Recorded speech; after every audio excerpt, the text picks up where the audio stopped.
Magnetism के दो part हैं, एक स्टीरियो के, एक स्ट्रक्चरल, दूसरा स्ट्रक्चर हमने पढ़ा स्टीरियो में। स्टीरियो में क्या होता है बेटा, दो पार्ट होते हैं, एक ज्योमेट्रिकल और एक ऑप्टिकल। हम दो ही हमारे पास है, कोऑर्डिनेशन नंबर 4 और कोऑर्डिनेशन नंबर 6, ठीक है। कोऑर्डिनेशन 5 में भी होता है, लेकिन आप कोऑर्डिनेशन नंबर 4 और 6 पे लो। तो ज्योमेट्रिकल ऑप्टिकल, पहले ज्योमेट्रिकल की कंडीशन क्या होती है कि अगर दो सिमिलर लिगेंड 90 डिग्री पे स्क्वायर प्लेन कॉम्प्लेक्स होना चाहिए, पहली बात है। अगर टेट्राहेड्रल हुआ तो इसमें ज्योमेट्रिकल नहीं होगा, ठीक है। अगर स्क्वायर प्लेन कॉम्प्लेक्स में अगर दो लिगेंड 190 डिग्री पे हैं तो उसको हम लोग सिस कहते हैं, और दो सिमिलर लिगेंड अगर 180 डिग्री पे हैं तो उसको ट्रांस कहते हैं। दो सिमिलर लिगेंड 90 सिस, 180 ट्रांस। कोऑर्डिनेशन नंबर 4 में दो ज्योमेट्री, एक sp3 एक dsp। dsp2 में ही याद रखना ज्योमेट्रिकल होगा, sp3 में टेट्राहेड्रल होती है तो ज्योमेट्रिकल नहीं होता। तो ज्योमेट्रिकल होने के लिए स्क्वायर प्लेन कॉम्प्लेक्स होना चाहिए, ठीक है, समझ में। ऑप्टिकल में क्या करना है हमको, ऑप्टिकल के लिए जितने स्क्वायर प्लेन कॉम्प्लेक्स हैं वो सभी ऑप्टिकली इनएक्टिव होते हैं कि उसके अंदर प्लेन में है तो प्लेन ऑफ सिमेट्री कंफर्म है, ठीक है, एक्सेप्ट लिगेंड आर कायरल। अगर लिगेंड कभी कायरल हो गया, जैसे ये देखो, ये आपका MABCD कर दिया मैंने, इसके 3 GI बनेंगे। कैसे GI बनेंगे 3 बताओ, यहाँ A को रोक करके इन तीनों को रोटेट करा लो तो 3 पॉसिबिलिटी हो सकती है, 3 ज्योमेट्रिकल आइसोमर बनेंगे।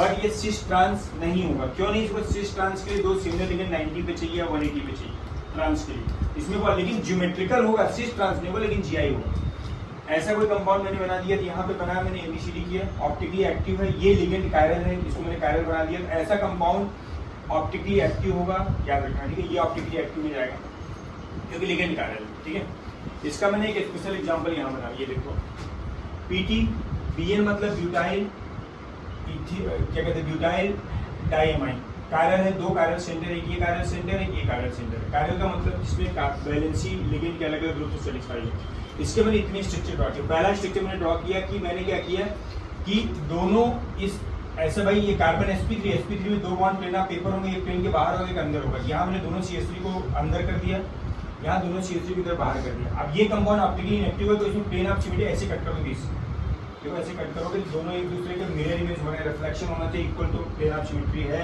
तो ऑप्टिकली। इसको देखो, दूसरा डायग्राम ऐसे बन सकता है, जितनी पॉसिबिलिटी हो मैंने बनाई। दूसरे डायग्राम में सभी को मैंने अंदर कर दिया, सबको अंदर करेंगे तो भी करेगा। आप ऐसे कट कर दो, ऐसे कट कर दो, प्लेन ऑफ सिमेट्री आपको मिल जाएगी, ऑप्टिकली इनएक्टिव। तीसरा डायग्राम मैंने बनाया, एक को अंदर किया, एक को बाहर किया, फिर एक को अंदर किया, एक को बाहर किया।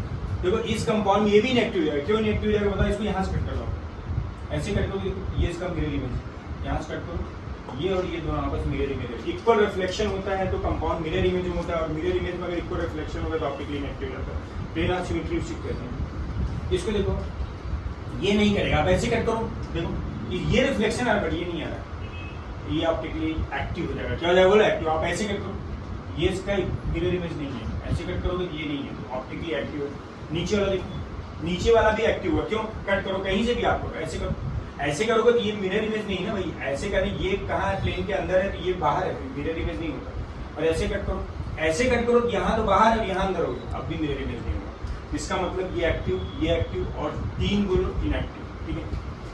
तो ये एक स्पेशल एग्जाम्पल था ये वाला जिसमें कायरल था, ठीक है, उसका एक मैंने बना दिया। एक और देख लो आप, जिंक के साथ आपको पता है जिंक कितना होता है, 3D10 होता है।